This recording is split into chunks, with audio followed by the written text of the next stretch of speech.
राजस्थान के मुख्यमंत्री जी ने अपने ट्विटर हैंडल से विश्व आदिवासी दिवस की शुभकामना पोस्ट। अच्छा लगा हमें भी। किसी के पेट में मरोड़े पड़ने लग गए और आधे घंटे बाद ही राजस्थान के मुख्यमंत्री की पोस्ट डिलीट कर दी। पिछले 5 साल के अंदर 4 से 4.5 लाख आदिवासियों को विस्थापित किया गया है इस देश के अंदर।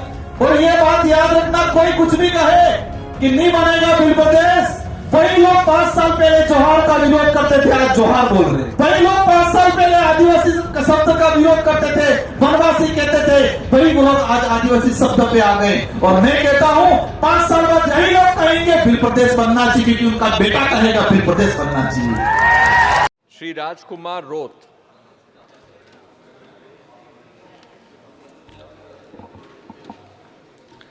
मैं राजकुमार रोत जो लोकसभा का सदस्य निर्वाचित हुआ हूं, मैं संविधान, प्रकृति, पूर्वज एवं सत्यनिष्ठा की शपथ लेता हूं कि मैं विधि द्वारा स्थापित भारत के संविधान के प्रति सच्ची श्रद्धा एवं निष्ठा रखूंगा। मैं भारत की प्रभुता और अखंडता अक्षुण्ण रखूंगा तथा जिस पद को मैं ग्रहण करने वाला हूं उसके कर्तव्य का श्रद्धापूर्वक निर्वहन करूंगा। जय जोहार, जय भील प्रदेश, जय भीम, जय संविधान, जय आदिवासी। सिर्फ चिल्लाना जानते, कोरोना आया, देश के अंदर तालियां बजा दी, देश के अंदर थालियां बजा दी और देश के लोगों को कहा कि तालियां और थालियां बजाने से कोरोना चला जाएगा। कि जब आदिवासियों की बात आती है तो बड़े बड़े कार्यक्रम करते हैं। कि बीजेपी का जो विधायक होता है, सांसद होता है, उनको आदिवासी शब्द नहीं बोलने दिया जाता है। उनको क्या कहा जाता है? वनवासी कहा जाता है। आदिवासी इलाके के अंदर उन्होंने लोगों को मानसिक गुलाम बनाने के लिए गांव गांव हर सब जगह वनवासी कल्याण परिषद की दुकानें खोली है और स्कूलों को बंद करने का काम किया उन्होंने पिछली सरकार में। आज आडोल फलासिया इलाका हर बार न्यूज में आता है।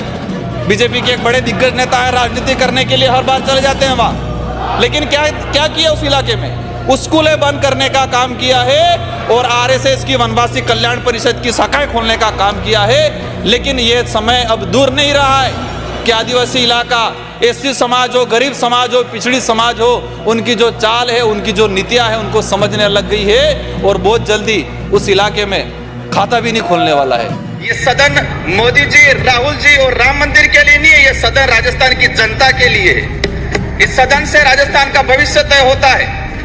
ये जो अभिभाषण की जो कॉपी है और उसको राजस्थान के अंदर 13% आदिवासी रहता है, लेकिन इस कॉपी में आदिवासियों के लिए एक लाइन नहीं लिखी हुई है। और इससे साबित होता है कि डबल इंजन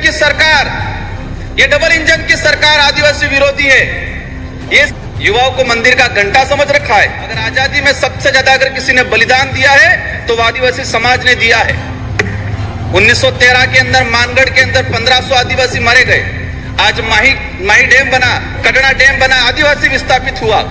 उन जो टापू हैं, उन टापुओं के सारे रामायण के पात्रों से नामकरण। विधानसभा की जब चर्चा हो रही थी तो जयपाल सिंह मुंडा ने कहा था आदिवासियों को लोकतंत्र सिखाने की जरूरत नहीं है, आदिवासियों से लोकतंत्र सीखने की जरूरत है। जो 1996 में पैसा एक्ट आया, आज 28 साल हो गए, लेकिन आज भी कई राज्यों में पैसा एक्ट के कानून नहीं बने हुए हैं। हम लोग जब 5वीं अनुसूची और 6ठी अनुसूची के तहत हमारे विशेषाधिकार की बात करते हैं तो कई राष्ट्रीय पार्टियों के कई नेता 5वीं 5 के नाम से गुमराह करते हैं आम जनता को। बड़े आदिवासियों का घर उजाड़ के किसी उद्योगपतियों को जमीन।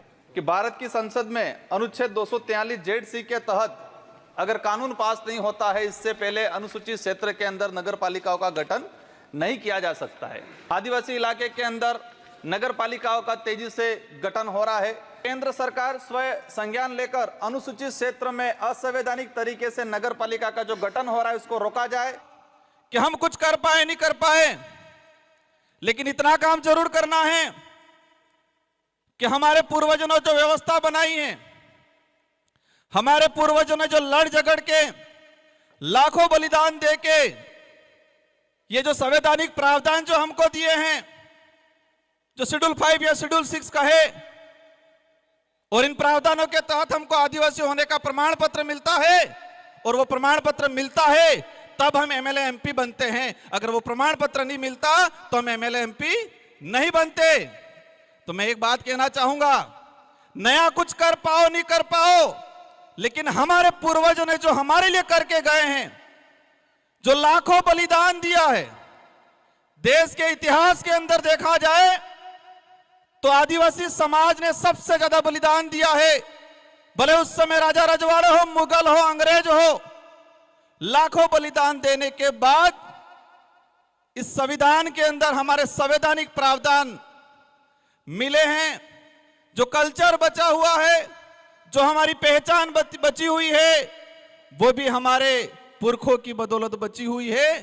तो हम नया कुछ नहीं कर पाएंगे ऐसा लगता है, लेकिन जो हमारे पुरखों जो हमको विरासत में दे के गए हैं, कम से कम उसका संरक्षण करने का काम जरूर करना। कि बच्चे उस स्कूल से क्यों भाग रहे हैं, इस पे सरकार को विशेष करके एनालाइज करना चाहिए। हमने जो एनालाइज किया, मध्य प्रदेश की सरकार ने वर्तमान में एक पॉलिसी बनाई है कि 5वीं तक की शिक्षा स्थानीय मातृभाषा में उनको पढ़ाया जाए। तो डूंगरपुर में भी आप डूंगरपुर, बांसवाड़ा, उदयपुर संभाग में भी क्यों नहीं स्थानीय बिली भाषा के माध्यम से प्राथमिक स्कूल तक की शिक्षा उनको दी जाए।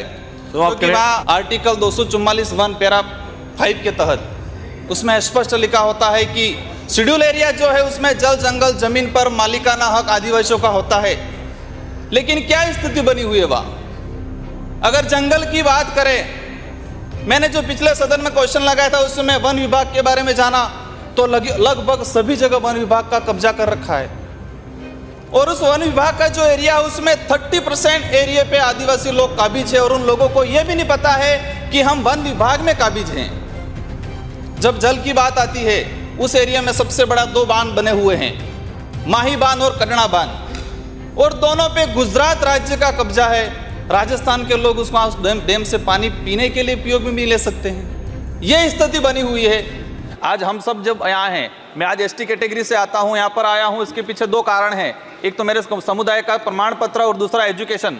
अगर एजुकेशन नहीं होता तो मैं आज यहाँ पर नहीं पहुँच पाता। शिक्षण व्यवस्था की अगर बात करें, वर्तमान में जो भौतिक स्थिति आदिवासी इलाके की अगर बात करें विशेष करके, तो सबसे पहले भौतिक स्थिति क्या है? वहाँ पर कमरे नहीं है, बिल्डिंग नहीं है, 4 दीवारें नहीं है, शिक्षण व्यवस्था, वहाँ पर अध्यापक नहीं है। हम बड़ी बड़ी बात कर लेते हैं, हम कहते हैं देश ग्रोथ हो रहा है, ये हो रहा है, विकास की ओर जा रहा है। लेकिन मैं आज दावे के साथ कहता हूँ कि देश के आदिवासी इलाके के अंदर जब बारिश होती है तो 70% विद्यालय को खाली कर दिया जाता है, क्योंकि वो बिल्डिंग बैठने के लायक नहीं है। आज देश के ये हालात है। मैं राजस्थान के दक्षिणी इलाके से आता हूँ, संसदीय क्षेत्र बांसवाड़ा से। वहाँ पर 78% आदिवासी बाहुल्य क्षेत्र हैं।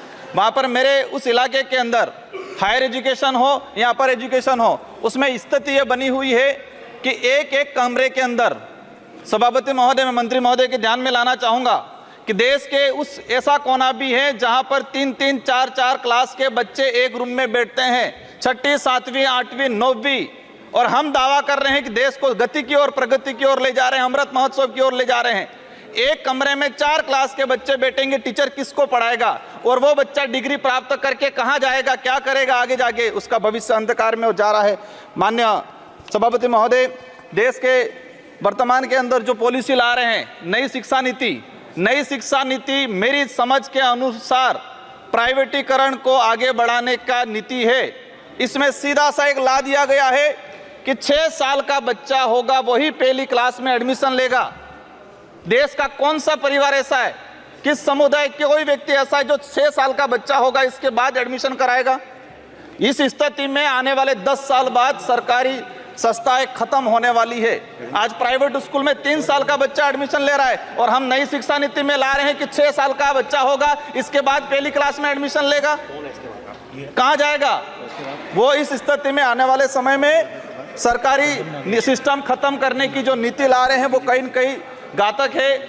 माननीय सभापति महोदय, देश के अंदर जो गति है, नवोदय विद्यालय और केवी, हम मानते हैं कि देश के अंदर जो ब्यूरोक्रेसी है, कोई भी व्यक्ति को आने का अवसर मिला है वो नवोदय है। लेकिन जो वर्तमान में स्थिति बनी हुई है कि जो केंद्रीय विश्वविद्यालय है, इसमें 8,88,000 आवेदन आए। पूरे देश के जो केंद्रीय विद्यालय, इसमें 8,88,000।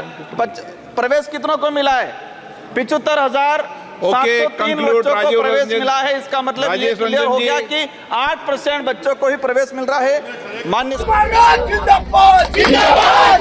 और आज पूरे देश के अंदर, हर व्यक्ति के अंदर, छोटे बच्चे के अंदर बिरसा मुंडा जिंदा है। आज हर व्यक्ति ये चाहता है कि मैं बिरसा मुंडा जैसा। लेकिन दुर्भाग्य इस बात का है, केंद्र सरकार ने बिरसा मुंडा जी का जो इतिहास पढ़ाया जाता था एनसीईआरटी की किताब में बिरसा मुंडा जी की जीवनी लिखी थी, बिरसा मुंडा जी का इतिहास लिखा था और उनके उद्देश्य उपदेश लिखे थे। वो किताब पूरे देश के अंदर सारे विद्यालयों में पढ़ाई जाती थी। 12वीं क्लास के सामाजिक विज्ञान, और उस किताब में 2024 में बिरसा मुंडा जी का इतिहास आधा चैप्टर पूरा हटा दिया और बिरसा मुंडा जी का जो उपदेश था उस उपदेश को हटाने का काम किया। बिरसा मुंडा जी ने जन्म में आ लिया। ट्रेन शुरू कर दिया बिल प्रदेश एक्सप्रेस के नाम से, क्योंकि वहां लंबे समय से डिमांड चल रही है। माननीय सभापति महोदय, जो मैं विशेषकर एक लाइन में बात बोलना चाहूंगा कि बेरोजगार और रिजर्व कैटेगरी का जो युवा है वो तरसता है नौकरी के लिए, तो निजीकरण जो हो रहा है या तो उसको रोका जाए या फिर इसमें भी रिजर्वेशन पॉलिसी लागू की जाए।